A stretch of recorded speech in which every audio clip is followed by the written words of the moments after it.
Update po tayo ngayon kay Bagyong Pipito. Sa kasalukuyan ay tinatahak po ni Typhoon Pipito etong lokasyon po ngayon na may layo pong 510 kilometers east of Guiwan, Eastern Samar. And as of now, meron po siyang lakas ng hangin na pumapalo po mga kaibigan sa 150 kilometers per hour na bumubugso naman up to 185 kilometers per hour. Ang direksyon naman po niya ay pa west-northwest sa bilis po na 30 kilometers per hour. But before that kaibigan, bago natin ipagpatuloy, make sure nyo na nakasubscribe kayo at nakahit ang notification bell nyo para sa mga susunod natin na weather update ay manonotify ko po kayo. So inaasahan pong patuloy na lalakas ang Bagyong Pipito at posible pong maging super typhoon category mga kaibigan. Nakitaan po siya ng potential na super typhoon category bago pa naman pong tuluyan tumama sa area po ng Catanduanes at sa ilang bahagi po ng Bicol region bukas po ng gabi o madaling araw po ng linggo.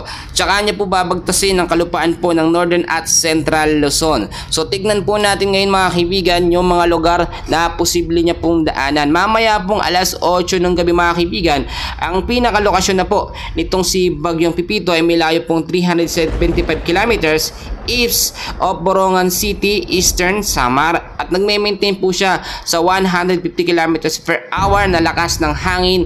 Typhoon category pa rin, pa west-northwest ang kilos sa bilis po na 30 kilometers per hour.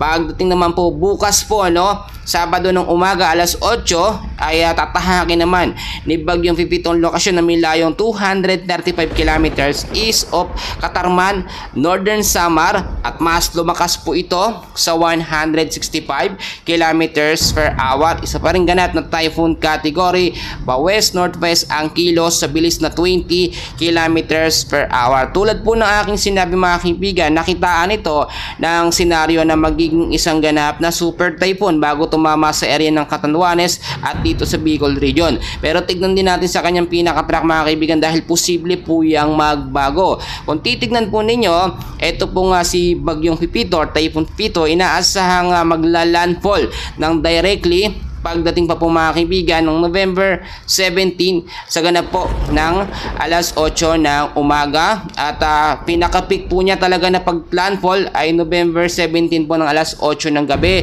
Pero itong nakita natin na scenario na to sa forecast na ito, posible ho itong magbago time to time at day by day. At itong si Bagyong Pipito, alam naman natin once na tumama siya sa kabundukan po natin mga kaibigan, dyan sa may Central Luzon mga kaibigan, dyan sa mga lugar po natin na yan, ay posibleng mas humina yung kanyang pagkilos. Hindi ang lakas yung pagkilos po. So from 30 kilometers per hour na pagkilos niya ay posibleng bumaba ito sa 15 kilometers per hour dahil sinasalag po niya or napapwersa siya sa kabundukan mga kaibigan dyan po sa may Central Luzon. At ngayon mga kaibigan, tingnan din natin mga kaibigan kung ito po ba ay tatama sa ibang mga lugar pa dahil naasahan po na itong Eastern Visayas, Bicol region, Calabarzon, Metro Manila, Central Luzon at ilang bahagi po ng Northern Luzon ay maaapektuhan po nitong si Bagyong Pipito. Pag sinabi po natin na apektadong lugar, yun po yung medyo talagang makakaranas Malawak po yan mga kaibigan. Ipapakita ko po sa inyo. Unahin na muna natin yung mga lugar po na talagang may chance na mas tatamaan dahil tulad nito, mas maganda nakahanda tayo kahit mainit ang panahon na naranasan ngayong araw sa Metro Manila. Pero yun po ay paghahanda. Binigyan tayo ng Panginoon ng oras para makapaghanda para sa papalapit nga po na bagyo. So unahin muna natin. Ito nga pong area ng Eastern Samar which is maaapektuhan din. Pinag-iingat kayo pa lamang maghanda yung mga lugar po dito sa Mibiliran, Eastern Samar, Leyte, Northern Samar at Southern Samar po mga kaibigan. Pinag-iingat, pinaghahanda din lalong-lalo na etong Bicol region kasama ang ilang bahagi po ng Albay, Camarines Norte, Camarines Sur, Catanduanes, sinabi ko na Masbate, Sorsogon. At eto mga kaibigan, ilang bahagi ng Calabarzon maaapektuhan din ang Cavite, Laguna, Batangas, Rizal at Quezon. Ang ilang bahagi naman po ng Central Luzon, ito mga kaibigan, marami nag-aabang sa atin na paktado dyan ng Aurora, Bataan, Bulacan, Nueva Ecija, Pampanga, Tarlac at Zambales. Siguro naman po clear sa atin yung mga lugar. Kung may na-miss man akong mga lugar, pwede nyo pong i-comment mga kaibigan ko. Sa Metro Manila naman, inaasahan din at pinag-iingat, lalo na yung mga low-lying areas dyan, dito po sa Caloocan, Las Piñas, Makati, Malabon, Mandaluyong, Manila, Marikina, Muntinlupa, Navotas, Parañaque, Pasay, Pasig, Pateros, Quezon City, San Juan, Taguig at Valenzuela. So tulad ng aking sinabi, yung mababang lugar po sa mga lugar na yan, ngayon pa lamang po ay maging handa tayo sa posibleng banta po ng pagbabaha. Dahil hindi nga po biro etong si Bagyong Pipito at nakitaan pa ito bilang isang super typhoon category. Ngayon pa lamang po ay maging handa po tayo sa mga posibilidad na posible pong maidulot na lakas na ulan nito nga po si Bagyong Pipito. So inaasahan nga po mga kaibigan, tulad na aking sinasabi, alamin natin kung gaano karaming ulan yung kanyang posibleng maidulot. Inaasahan po na moderate to heavy rains na mayroong 50 to 100 mm sa pag-uulan na mararanasan po sa area ng Batanes, no, bukas po yan. At pagdating naman po sa mga susunod na araw, ngayon pa rin po, no, Sabado, November 16 and 17, asahan natin ang intense torrential na mayroong 200 mm na pag-uulan ang aasahan sa Catanduanes, Albay, Sorsogon at Northern Samar. Yan mga kaibigan, weekends po, Sabado at Linggo, dyan po yung pinaka-peak o inaasahang maglalandfall etong si Bagyong Pipito.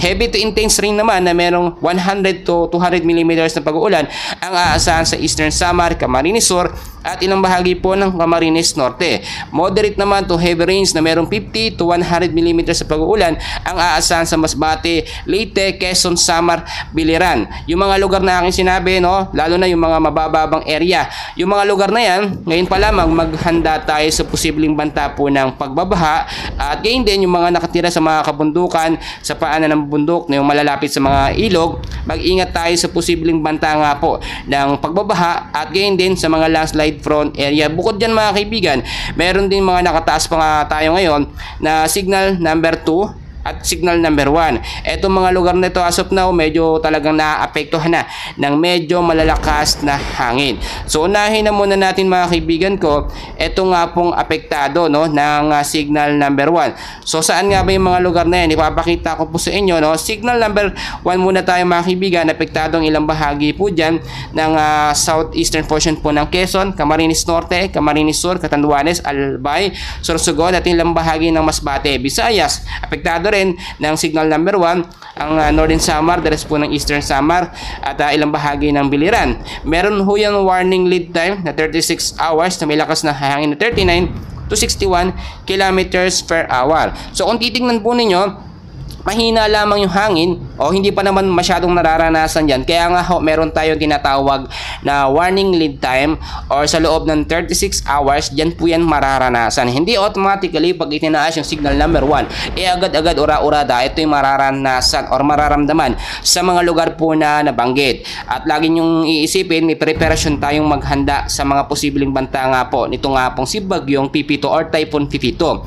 Ang signal number 2 naman ay nakataas ngayon sa ilang bahagi po ng Visayas, eastern portion po ng Northern Samar at ilang bahagi ng northern portion po ng Eastern Samar na meron pong lakas ng hangin na 62 to 88 kilometers per hour. Meron pong warning lead time na 24 oras lang. Ibig sabihin sa loob ng 24 oras, no? Kaya paghahanda na yan, yung mga lugar na yan, posible pong mas maitaas yan sa highest peak, no, na warning signal hanggang signal number 4 nga po. Etong kay Bagyong Pipito, once na tumama or lumapit yung pinakasentro or pinakamata, nito nga pong si Bagyong Pipito. At dahil nga po nakita natin sa forecast na aabot po hanggang super typhoon category etong si Bagyong Pipito, maging handa tayo sa posibilidad na signal number 5 category, which is nasa 220 kilometers per hour na lakas ng hangin, pataas po yan. Nangyari yan kay Bagyong Ophel mga kaibigan, which is yung signal number 5 na category o yung super typhoon category, ilang oras lamang naranasan pero sobrang lakas po talaga. Kaya naman mas maganda ngayon pa lamang, alam na natin ang dapat natin gawin. Lagi ko po kayong sinasabihan sa mga paalala, unang-una, panatili or lagi po dapat maging informed sa lagay ng balita sa lokasyon ng bagyo, intensity, yung lakas po niya, no? Lalo na yung lugar nyo, dapat alam nyo kung anong warning signal ang nakataas po sa atin. At pangalawa, lagi po tayong mag-imbak ng sapat na pagkain na tatagal ng 2 hanggang 3 oras.